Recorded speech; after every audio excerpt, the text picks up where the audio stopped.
Salut à tous, c'est Dimitri, j'espère que vous allez bien. On se retrouve aujourd'hui pour une nouvelle vidéo. Je vous ai dit que j'allais publier régulièrement du contenu. Si vous n'êtes pas abonné à ma chaîne, pensez à le faire, d'accord? Comme ça vous permettra d'avoir les vidéos dès qu'elles sortent. Laissez-moi des petits messages en commentaire si vous voulez que je traite des sujets en particulier. Voilà, le but c'est de se retrouver ensemble en tant que passionnés ou non, parler du sport en globalité, sans prise de tête et traiter d'un sujet en 5 minutes chrono sans vous embrouiller le cerveau. C'est bon, on y va? Ok, c'est parti. Aujourd'hui, le thème de la vidéo, ça sera les charges en musculation. Alors, les charges, c'est à la fois facile et complexe parce qu'il y a tellement de méthodes d'entraînement qu'on peut vite se perdre. Moi, je vais rester très général, d'accord? On va rester sur les bases. La première chose, c'est qu'au fut un temps, même encore aujourd'hui, on parle souvent d'hypertrophie. Nous, on va pas parler d'hypertrophie, on va revenir sur quelque chose de plus classique.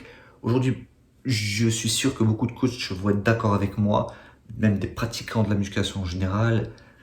L'hypertrophie, c'est un terme qui pour moi désigne pas grand chose au final. Là, je vais vous mettre un petit schéma qui est beaucoup plus intéressant d'un point de vue physiologique. En fait, si vous voulez, quand vous allez travailler avec des charges, on va travailler une qualité, d'accord? L'hypertrophie, c'est juste faire gonfler un muscle. Or que vous prenez lourd ou léger, votre muscle va travailler dans tous les cas. Donc c'est bête de dire que si je prends plus léger, je vais prendre en volume, si je prends pas lourd, je vais pas prendre en volume. C'est théoriquement faux pour moi dans la mesure où vous allez travailler en musculation, vous allez surtout développer une qualité, mais vous allez travailler votre muscle. C'est votre muscle qui va quand même travailler.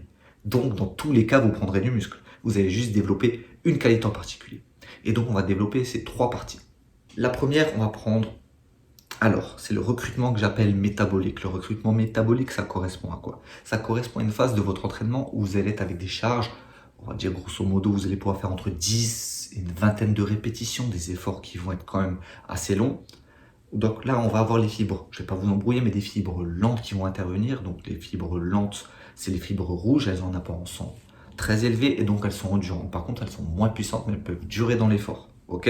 Pour l'instant, vous me suivez.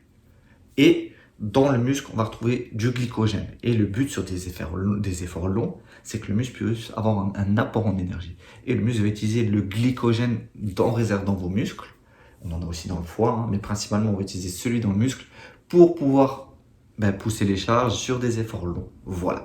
Donc, c'est ce que j'appelle recrutement métabolique. On va épuiser ces réserves de glycogène pour les fois d'après, quand bien sûr on a une diète appropriée, refaire ses recharges de glycogène au sein de son muscle. Et donc, évidemment, quand vous avez des entraînements comme ceci, votre muscle, vous allez le recruter. Vous voyez? Deuxième phase, c'est la phase donc que j'appellerais de recrutement mécanique. Donc là, c'est une phase qui va se situer grosso modo précisément entre, je dirais, 6-8 reps à peu près. D'accord? Et là, on va recruter mécaniquement le muscle.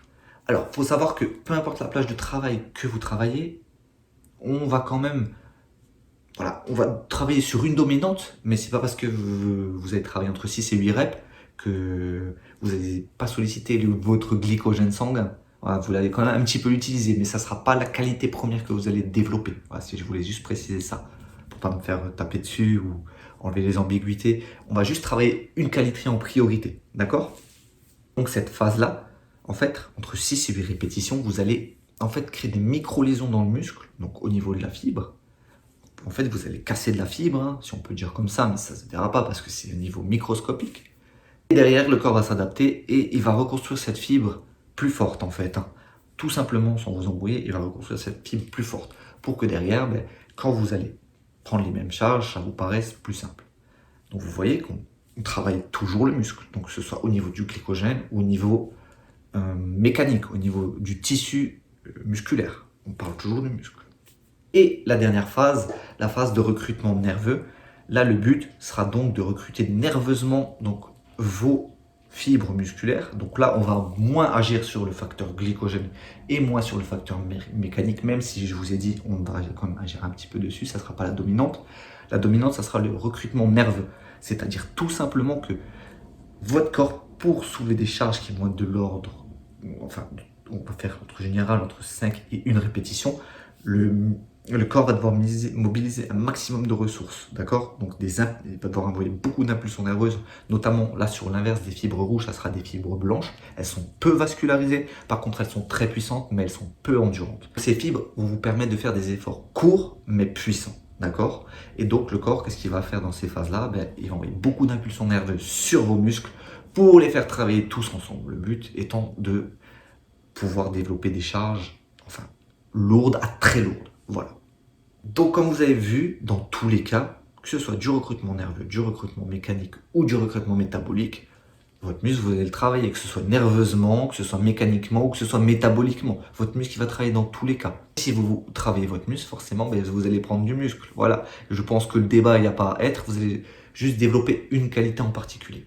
Donc là, juste pour vous situer les charges à peu près de travail, quand on va être sur du recrutement nerveux, on sera à peu près entre 1 et 5 reps. Donc ça correspondra entre 85 et 100% de votre RM1. RM1, c'est une répétition maximale. C'est-à-dire, je fais un squat, je fais 100 kg, une rep, ça sera ma charge max. Donc je prendrai entre 85% et 100% de mon RM1 qui me permettra de faire entre 1 et 5 répétitions. Pour le recrutement mécanique, ça sera entre 6 et 8 répétitions. Ça correspondra à une plage assez courte, entre 80 et 85% de votre RM1, d'accord? Et la dernière phase, ça sera le recrutement métabolique. J'ai pris une plage un peu plus large parce que par exemple, si vous faites du circuit training, on aura des charges très légères. On peut descendre même en dessous de 50% de son RM1. Donc ça sera grosso modo entre 50 et 75% de son RM1. Des efforts qui peuvent aller de 10, 20 reps, des efforts quand même relativement longs.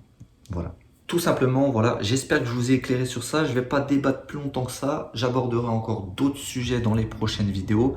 Comme je vous ai dit, suivez-moi sur ma chaîne. Voilà, laissez-moi un petit commentaire, d'accord? Abonnez-vous et surtout, n'oubliez pas, hein, prenez soin de vous. À plus la team.